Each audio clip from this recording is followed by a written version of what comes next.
boa noite. Vamos dar continuidade às nossas explicações referentes à leitura e produção textual. Hoje nós vamos trabalhar um pouquinho sobre o desenvolvimento dentro da nossa redação, né, do texto dissertativo e argumentativo. Bom, só relembrando, nós temos dentro do texto argumentativo, nós temos aqui eu proponho a redação, né, do parágrafo padrão, que contém 5 parágrafos. No primeiro nós vamos tratar da introdução, no segundo, terceiro e quarto nós vamos tratar do desenvolvimento e no quinto parágrafo da conclusão. Lá na introdução nós temos que ter, né, uma tese. O que é a tese? É o ponto de vista da pessoa que está escrevendo, relacionado ao tema. E 3 argumentos, que são, né, os porquês sobre eu justificar a tese, né, com relação ao tema. Os argumentos são os desenvolvimentos, são as explicações dos argumentos apresentados no primeiro parágrafo. E a finalização, né, ela está na conclusão, que vai ser o que? A retomada e, consequentemente, a finalização. Então, na introdução, eu tenho o ponto de vista, né, a tese do tema, né, daquilo que vai ser falado. O desenvolvimento são os argumentos que sustentam esse meu ponto de vista e a conclusão é a finalização ou, né, no caso da redação do Enem, a proposta, né, de desenvolvimento que vai encaminhar a solução do problema. O desenvolvimento, o que ele é? Ele é o corpo da redação. É nele que a gente vai trabalhar todos os argumentos, os questionamentos da introdução. Qual que é a função dele? A missão dele é provar ao leitor aquilo que eu coloquei como proposta no meu tema, né? Como proposta lá da minha tese. E fazemos isso como? Explicando esses argumentos que estão presentes lá na introdução. E como que, né, um esqueminha que nós desenvolvemos, é causa, hipótese e consequência. Então, um exemplo aqui. O tema, né, dessa redação, eu peguei só um pedaço, a seca na região sudeste. Então, qual que é a causa? A seca, né, então vem falando esse fenômeno de seca, né, não tão comum aqui na região sudeste, tornou-se parte do cotidiano dos moradores da região sudeste. A hipótese, né? O que é a hipótese? É uma possível, né? Uma possível resposta para aquilo que está acontecendo. Então, por que está acontecendo essa seca na região sudeste? A escassez da chuva, né? É uma hipótese, não sei, né? Vou ter que pesquisar. Então, a escassez da chuva, uma estrutura precária que não estava preparado para o acontecimento. E qual que é a consequência disso tudo?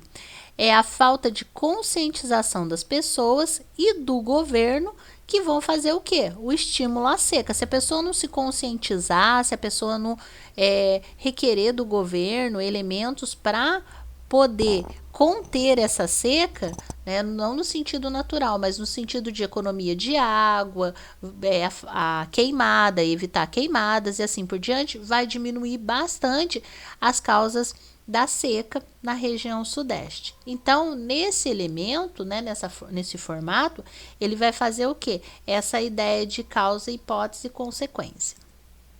E para se argumentar, a gente tem tipos de argumentos.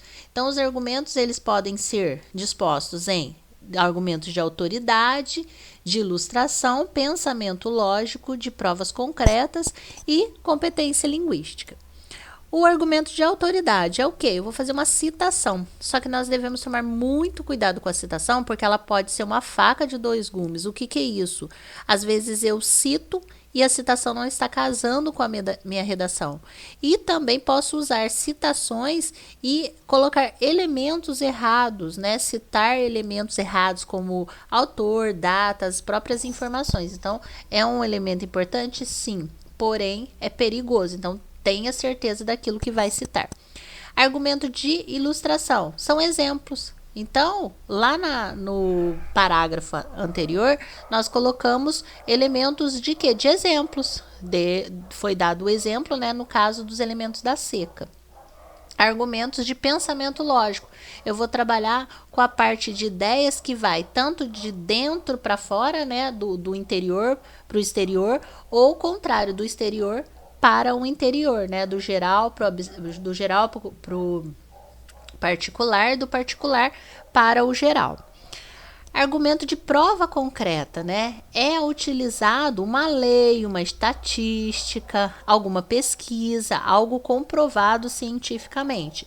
Argumento de competência linguística. Esse argumento, né, essa forma de argumentação, ela é um pouco deve ser evitada. Por quê? Porque ela vai usar a parte de erros. Como assim?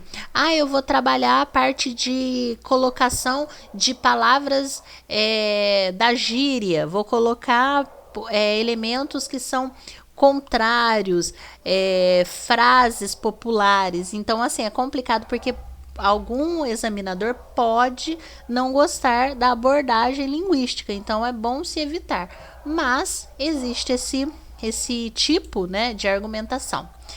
Bom, na próxima semana, nós vamos fazer o quê? Nós vamos finalizar, né, com a conclusão.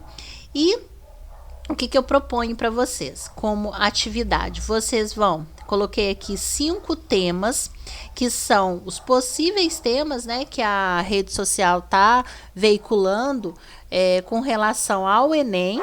Então, assim, as possibilidades de tema. Vocês vão escolher um tema e vão mandar para mim na parte lá do interativo. Tudo bem?